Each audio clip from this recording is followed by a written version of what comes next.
The rich don't dress like you think they do. They aren't buying Gucci belts, Saint Laurent bags, or Versace robes. The middle class is. Take a look at these 3 bags. 2 are from Walmart and 1 is from Louis Vuitton. I see the middle. Can you tell which one is the luxury brand? Yeah, no, Sure. that shit goes hard. It's easy when the LV logo is plastered all over it, but I lied. One of those other bags isn't from Walmart. It's actually a Birkin worth over $30,000.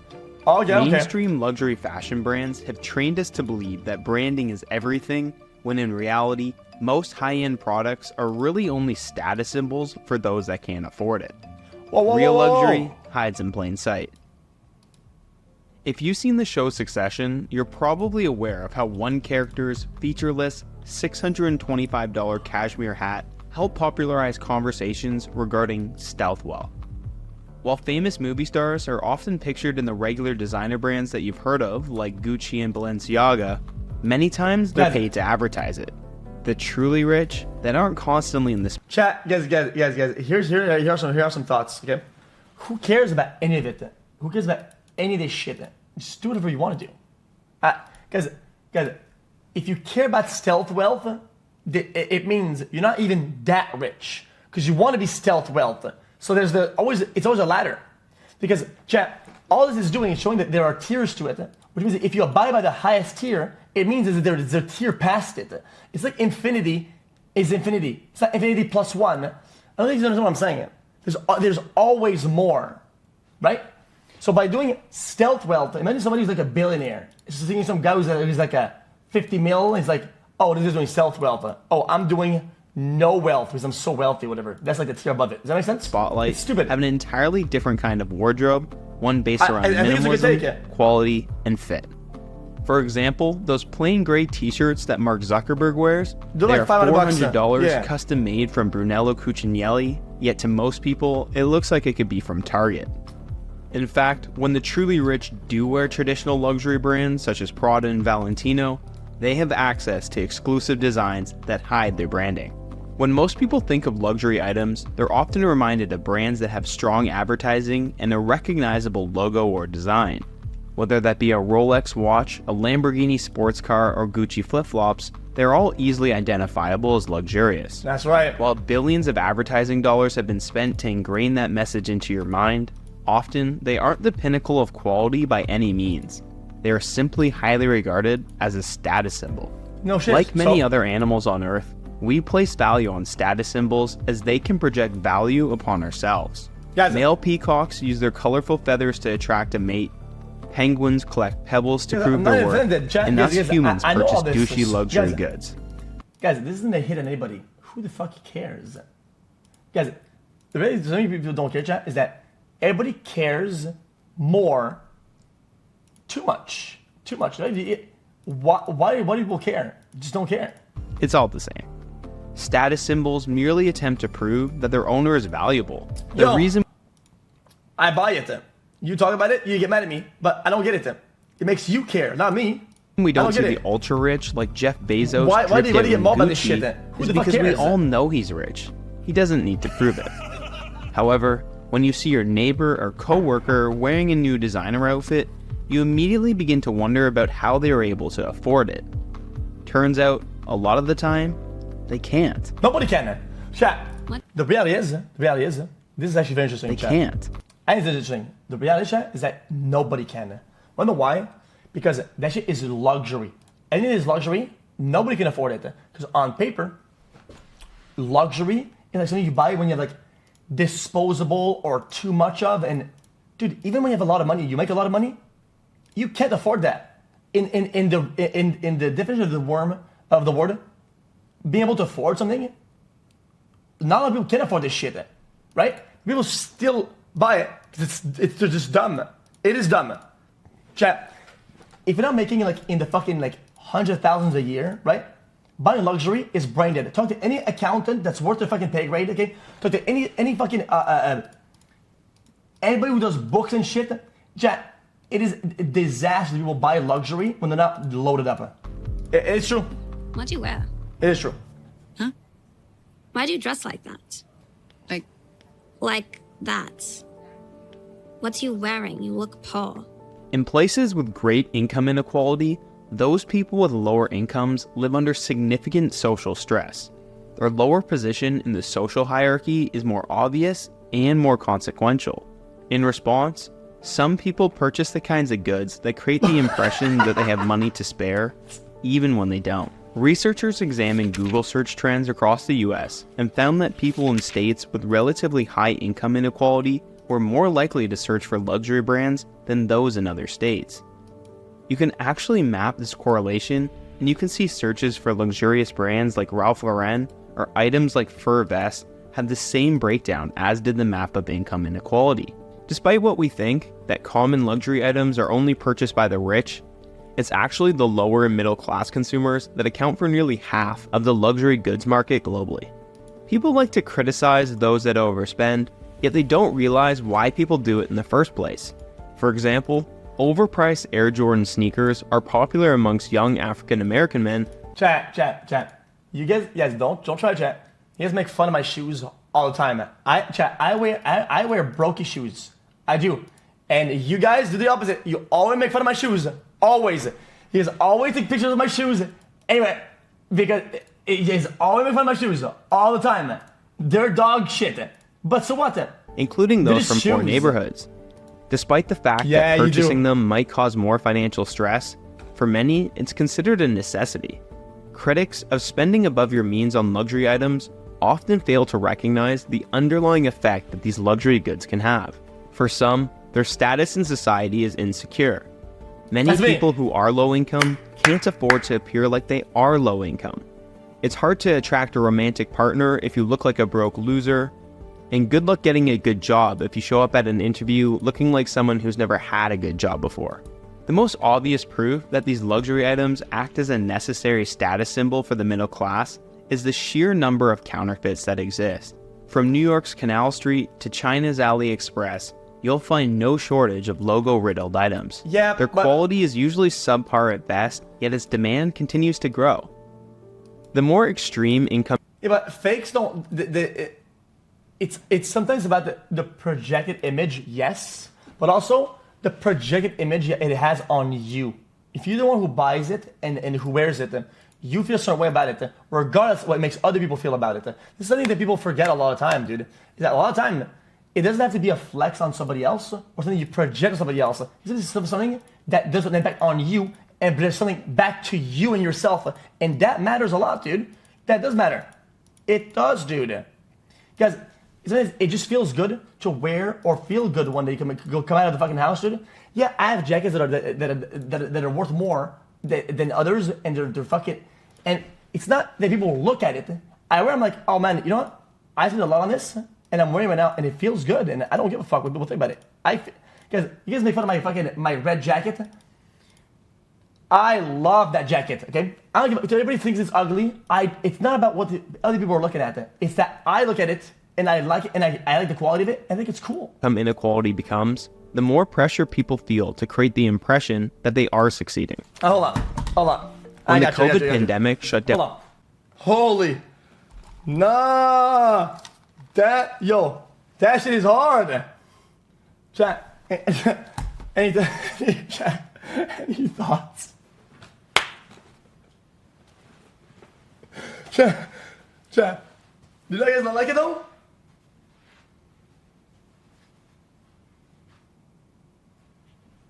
Chat. Look. It's got a nice little fluorescent and shit like that. I think it's lovely. I love the jacket. Anyway.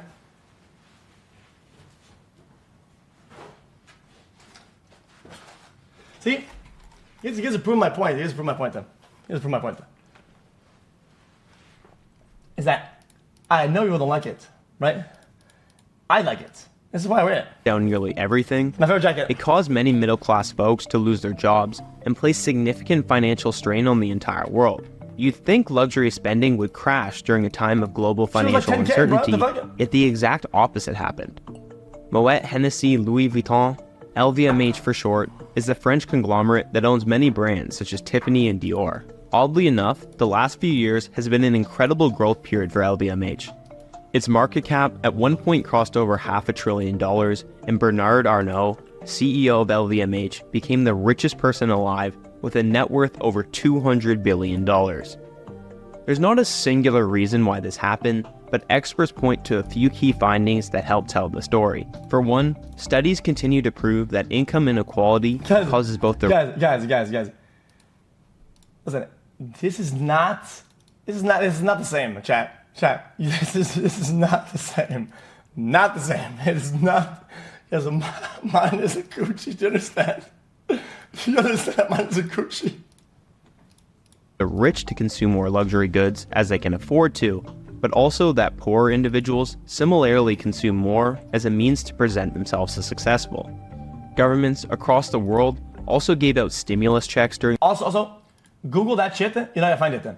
Guys, it's not, I don't need to flex again, chat. I'm saying, Google it, chat, you can't find it. It is not findable or buyable. Not out there. This period, and many people used it to buy luxury items. So ugly to take it off Perhaps the it's shelves. because they didn't know what else to use it for, but studies show it's indicative of a cultural shift regarding how we view luxury. A study from Bain found that Gen Z consumers are starting to buy luxury items some 3 to 5 years earlier than millennials, at 15 years old versus around 18 to 20. Gone are the days where luxury items were exclusively for the rich. Now, it's merely a savings goal for younger generations to eventually purchase these items. Buy now, pay later platforms like Afterpay and luxury resale sites like The RealReal offer even more ways for those financially insecure to partake in this illusion. People have babies with no money all the time. And if you're so worried about it, why don't you stop buying designer clothes, huh? I buy everything on eBay. It doesn't count when you're wearing Marc Jacobs from Minneapolis. As younger generations increase their consumption of luxury goods, these products lose their value as a means to signal wealth. Even in The Simpsons, what was supposed to be a cartoon about a lower middle class family has now done a collaboration with Balenciaga.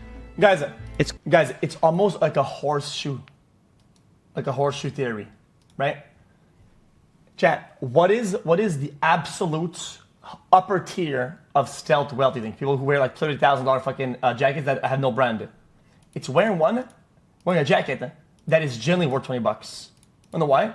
Because they don't even give a fuck about stealth wealth, that they go all the way back to the fucking square one of not giving a fuck about the whole fucking operation.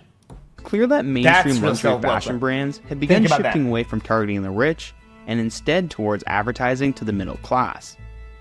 To rationalize their expensive price relative to quality, these luxury brands are careful to thread the needle between growth and scarcity. Many companies do limited production runs or even destroy their excess inventory to create scarcity. Luxury fashion items have some of the highest margins across all industries, and they keep it that way through projecting a false sense of exclusivity. The idea that luxury has been diluted by the middle class has entirely false, resurfaced though. many discussions regarding two so-called factions of wealth: old money and new money. Old money would be someone like a member of the Walton family who famously founded Walmart. Old money isn't worked for most of the time. New money is. That's why the difference, there's some sort of difference in what the people are going to project. People feel a certain way about things that they've earned and they've got to. Some of the people who spawned with it. Old money, a lot of times, is people who spawn with it. And of course, they want to have some sort of projection. But people that got there, of course, they'll have more energy to want it to fucking show that. That's just what it is. It is what it is. It is what it is. And new money would be someone like your uncle who apparently made millions buying Bitcoin.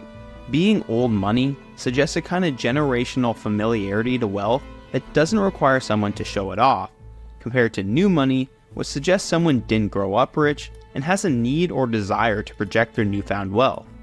This tension between old money and new money has existed forever, perhaps most famously explored in F. Scott Fitzgerald's The Great Gatsby.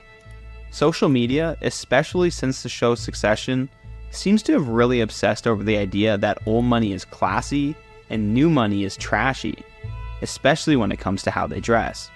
Oh, this In so the dumb. show, when luxury items were worn, they weren't from brands you probably ever heard of, and besides looking well fit and of high quality, they weren't anything unique. Yo. I would rather being made fun of, okay, for growing up broke and making it to a certain degree, right? than fucking being praised for spawning through life with a high degree of something and being old money. That means that you didn't do fucking nothing. It means you're literally fucking useless. You can't do shit for yourself, and all you do is ride the wave that's already created for you. Fuck you. Fuck you. You are poor. You are poor. You have $1 billion, dude, and you spawn it, and you didn't do anything with it. You are poor. $1 billion, what a fucking loser. Unique. They That's are it. ridiculously That's it. That's expensive, it. but That's only it. other rich people would know. The show clearly suggests that old money has quiet luxury and new money lacks subtlety. Oh, Pa, and everyone's laughing up their sleeves about your date. What? Why? Why? Because she's brought a ludicrously capacious bag. What? What's even in there? Huh? When we think of mainstream luxury brands, the first thing that comes to mind is often clothing that has its logo plastered all over it, but most fashion brands such as Ralph Lauren or Gucci typically also have a secondary sub-brand or style that lacks any obvious signs of branding, while also being higher quality and more expensive. It's kind of like how tech subscriptions have evolved. You can use the cheaper version with ads, or pay for premium and get a higher quality ad-free experience. Funny enough, an entire fashion subculture has now emerged that tries to emulate the old money aesthetic on a budget, which really just seems to be fashion designs like this. Companies like... But that's the same behavior though. So, chat, the behavior is still the same. It is the same root behavior. Zara and H&M have capitalized on this trend, and although to some extent this is just another way of projecting a false sense of status, at least it can be far less expensive and not nearly as obnoxious. It goes without saying that not everyone that purchases flashy luxury items are insecure posers. I don't think you understand Some just really like the brand, Guys, and that's guys, perfectly fine. Guys, I think it's very interesting, chat. This video is actually really good. I think it shows a conclusion that I don't think you're understanding it. People think there's like a couple tiers of things, right? It's like broke, normal, rich, really rich, super, right? And people think that there's only like, let's say like 3 brackets, and it's like, oh, dude, like I'm just showing up to looking like this, or I want to be, but it's expansive, and every class does it to the next tier. It's a longer scale. It's not just everybody does it. Fine. Advertising and social media has effectively allowed brands to communicate unique identities around their products, and there's enough variety for everyone to find something they like. There isn't anything inherently wrong with saving up to purchase a luxury item. Often, people do it as a gift to themselves to celebrate an achievement. The problem arises when these are used as a tool to project status, especially during times of economic hardship. While owning a home has become out of reach for many in the middle class, luxury consumption for the same demographic continues to go up. While some may say it's our own fault as our priorities have shifted, perhaps regular folks have merely given up on what used to be attainable, and these luxury brands have done a better job of capitalizing on our insecurities. So the next time you find yourself wanting to splurge on a luxury brand, question the reason you have that desire in the first place. Nope. Is it because you actually really like it and think it provides a lot of value per dollar? Or is it something more? Absolutely not. Who are you really buying it for? Yourself? Me. Or so that others can see you owning it? Let's go. I enjoyed it. I think that was a good video. I enjoyed it. It was well thought out.